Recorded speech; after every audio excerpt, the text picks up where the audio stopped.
गेल्या 10 दिवसात अजितदादा शहांना दोनदा भेटले, तर आज फडणवीस अजितदादांमध्ये तासभर खलबतं. महायुतीतल्या भेटीगाठी जागावाटपासाठी की धुसफूस, राजकीय वर्तुळात चर्चा. माझ्या नादी लागल्यास सोडणार नाही. पवार ठाकरेंविरोधातील देशमुखांची ऑडिओ रेकॉर्डिंग माझ्याकडे, वेळ आल्यास ती सार्वजनिक करेन. फडणवीसांचा अनिल देशमुखांना इशारा. ठाकरे सरकार पाडण्यासाठी फडणवीसांनी माझ्याशी संपर्क साधला. ठाकरे अजितदादांवर आरोप करण्यासाठी सांगितलं, मात्र नकार दिल्याने माझ्यावर कारवाई. अनिल देशमुखांकडून श्याम मनाव यांच्या आरोपांना दुजोरा. मविया सरकारवेळी ठाकरेंचा चौघांना अडकवण्यासाठी अनिल देशमुखांवर दबाव होता. अनिशा श्याम मनावांचे फडणवीसांवर स्फोटक दावे. तर श्याम मनाव सुपारी घेणाऱ्यांच्या नादी लागले का? फडणवीसांचा पलटवार. मला टार्गेट करून कुणाला फायदा? लोकांचं फडणवीसांवरील प्रेम कुणाला घातक वाटतं? सर्वांना माहिती. देवेंद्र फडणवीस यांचा शरद पवारांकडे रोख. माझ्या विरोधातील वॉरंट हा फडणवीसांचा डाव, जेलमध्ये मारण्याचा कट केल्याचा जरांगेंचा आरोप. मला अटक झाल्यास भाजपचा एकही जागा निवडून देऊ नका, जरांगेंचा मराठा समाजाला आवाहन. कुणाला निवडून द्यायचं, कुणाला पाडायचं? तू काय ठेका घेतलाय का? हिंमत असेल तर राजकारणात 288 उमेदवार उभे कर. भाजप आमदार प्रसाद लाड यांचं जरांगेंना आव्हान.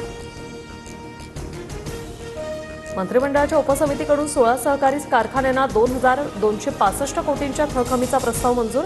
मंत्रिमंडळाच्या उपसमितीनं राष्ट्रीय सहकारी विकास निगमकडे प्रस्ताव पाठवला.